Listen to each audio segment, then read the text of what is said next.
sebelum mengawali berenang, maka secara teori kita harus mengetahui 3 hal yang sangat penting diketahui oleh orang yang memang mau bisa berenang dengan baik, benar, efektif, dan efisien. Ya, hal itu apa saja? Yang pertama, Ananda, kita harus tahu hukum Newton 3. Waduh, Pak, saya ini kelas 7, Pak. Baru saja meninggalkan sekolah dasar, kok sudah ada pelajaran hukum Newton. Saya tidak mempelajarinya di SD. Tidak apa-apa, Ananda. Bapak akan terangkan secara gamblangnya. Dan yang kedua, itu kita harus mengetahui tentang resisten atau hambatan. Bapak terangkan satu persatu.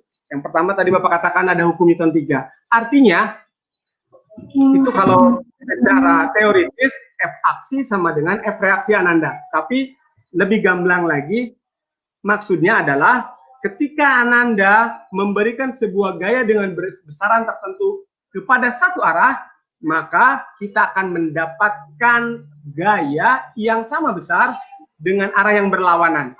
Ya, artinya ketika kita di air nih memberikan aksi ke sebelah kiri, Allah Rabbi, maka kita akan mendapatkan reaksinya ke kanan.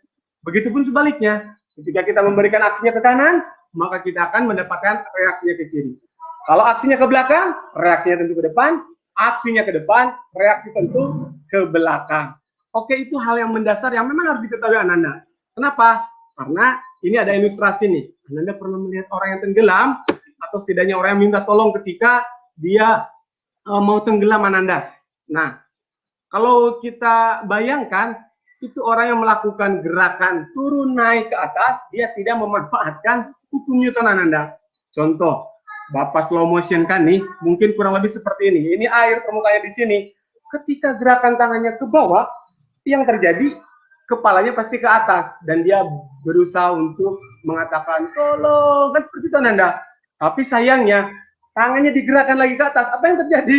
Ya, tenggelam lagi. Jadi timbul tenggelam karena menggerakkannya ke atas ke bawah. Nah, itu adalah hal yang harus kita hindari. Ya, sebetulnya Ananda, ini rahasia nih. Kalau kita memang belum bisa berenang, cukup dengan membalikkan badan dan menggerakkan kedua tangan, menggerakkan kedua kaki dengan santai, maka kita akan terapung mukanya. Sehingga kita bisa bebas bernafas karena dalam keadaan terlentang. Dan itu memang harus dilatih sedikit demi sedikit Ananda. Kita tinggalkan hukum Newton 2, kita masuk ke hal yang kedua yang terpenting, yaitu resistensi.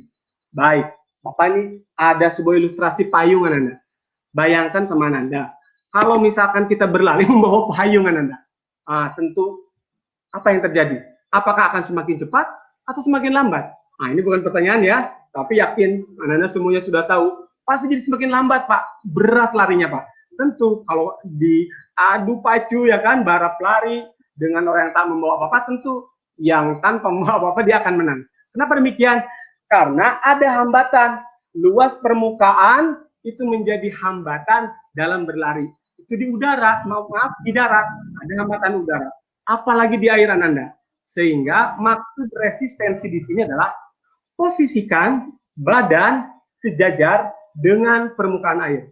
Semakin kita horizontal badannya, maka semakin kecil luas permukaan dalam menghadapi hambatan di air. Oke, jadi yang kedua harus sejajar mungkin dengan air. Baik Ananda ya, sudah paham ya? Nah, Bapak lanjutkan. Dan yang terakhir, ini ada sebuah ilustrasi Ananda. Di sini ada kayak dan perahu nih. Coba Bapak tanya nih. Kedua benda ini, kalau ingin bergerak tanpa mesin tentunya, harus membutuhkan sebuah alat berupa apa Ananda? Silakan Pak Robi pandu mohon. Oke Ananda, pintar sekalian. Ini Pak Cecep bertanya nih, untuk menjalankan sampan atau kayak ini menggunakan alat apa gitu. Silakan Ananda ketik jawabannya di kolom komentar. Ayo Ananda pintar. Ini ada Pak Cecep. Ananda Azahra Nabila katanya dayung. Wow, luar biasa. Ada Ananda Martin Frandika katanya dayung Pak Cecep. Oke, mantap, sudah cukup. 2 orang itu insya Allah nanti akan mendapatkan spesial ya dari Bapak, insya Allah nanti akan ditelusuri lagi. Baik Ananda, tepat sekali. Jawabannya kita membutuhkan dayung. Kalau bukan mesin, kita membutuhkan dayung. Dan dayung itu dianalogikan kalau kita sebagai perahu, maka dayungnya adalah tentu tangan kita. Dayung adalah tangan kita. Jadi tangan adalah alat untuk kita bisa bergerak ketika berenang. Tapi coba tolong perhatikan Ananda, apakah tangan yang terbuka ini sama seperti dayung? Tentu tidak. Ini sangat berbeda. Karena tidak ada satupun kita melihat dayung yang bentuknya seperti tangan. Dayung dari kayu misalkan. Tidak ada para penelayan yang dia membelah-belah dayungnya sehingga membentuk seperti tangan. Itu tidak mungkin. Kenapa?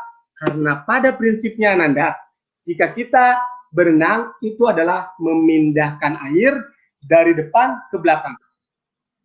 Tuntas sudah 3 hal penting. Yang pertama Ananda sudah tahu, ada aksi sama dengan reaksi. Yang kedua Ananda juga sudah paham, ada resistensi atau hambatan yang harus diminimalisir sekecil mungkin dengan memposisikan badan sejajar dengan air. Dan yang ketiga, ada posisi tangan yang selalu harus dirapatkan dalam ketika berenang. Dan prinsipnya memindahkan air dari depan ke belakang. Oke, baik Ananda. Ketika Ananda sudah paham ini, berarti 50% Bapak berani mengatakan Ananda bisa berenang.